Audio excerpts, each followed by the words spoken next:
Hi friends, welcome back to my channel. ಇವತ್ತು ನೀವು ನೋಡಕತ್ತಿರೋದು ಮಸಾಲ ಅಕ್ಕಿ ರೊಟ್ಟಿ. ಬರ್ರಿ ಅದನ್ನು ಹೆಂಗೆ ಮಾಡೋದಂತ ನೋಡ್ಕೊಂಬರೋಣ.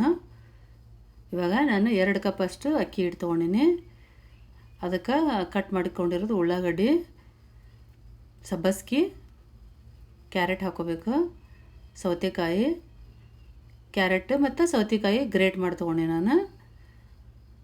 ನೀವು ಯಾವ ತರಕಾರಿ ಬೇಕಾದರೂ ಹಾಕೋಬೋದು. ಮತ್ತು ಹಸಿಮೆಣ್ಸಿನ್ಕಾಯಿ ಹಾಕ್ಕೊಂಡಿನಿ, ಜೀರಿಗೆ, ರುಚಿಗೆ ತಕ್ಕಷ್ಟು ಉಪ್ಪು ಹಾಕ್ಕೊಂಡು ಎಷ್ಟು ಬೇಕಷ್ಟು ನೀರು ಹಾಕಿ ರೊಟ್ಟಿ ಹಿಟ್ಟಿನ ಹದಕ್ಕೆ ಕಲಿಸ್ಕೋಬೇಕು. ಇವಾಗ ನೋಡಿರಿ, ಒಂದು ಅರ್ಧ ತಾಸು ನೆನಿಟ್ಟಿದ್ದೆ ನಾನು. ಇವಾಗ ಇನ್ನೂ ಸ್ವಲ್ಪ ನಾದ್ಕೊಂಡು ಈ ಥರ ರೊಟ್ಟಿ ಉಂಡೆ ಮಾಡ್ಕೋಬೇಕು. ಉಂಡೆ ಮಾಡಿಟ್ಕೊಂಡ್ರೆ ತಟ್ಟಕ್ಕೆ ಈಸಿ ಆಗುತ್ತೆ. ಒಂದು ಸ್ವಲ್ಪ ಪೇಪರ್ಗೆ ಎಣ್ಣೆ ಹಾಕಿ ರೊಟ್ಟಿ ತಟ್ಕೋಬೇಕು. ನಿಮ್ಮ ಕಡೆ ಈ ಥರ ಪೇಪರ್ ಇರಲಿಲ್ಲ ಅಂತಂದ್ರೆ ನೀವು ಒಂದು ಕಾಟನ್ ಕರ್ಚಿಫಲ್ಲಿ ಇಲ್ಲಾಂದ್ರೆ ಪ್ಲಾಸ್ಟಿಕ್ ಪೇಪರಲ್ಲೂ ಈ ಥರ ನೀವು ರೊಟ್ಟಿ ತಟ್ಕೋಬೋದು.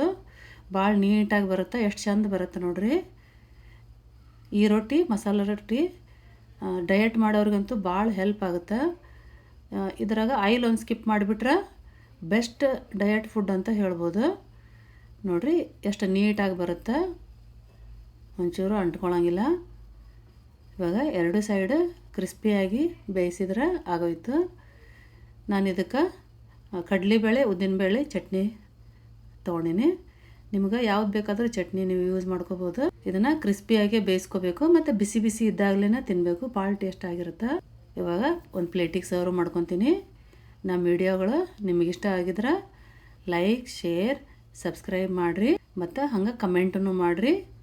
Thanks for watching.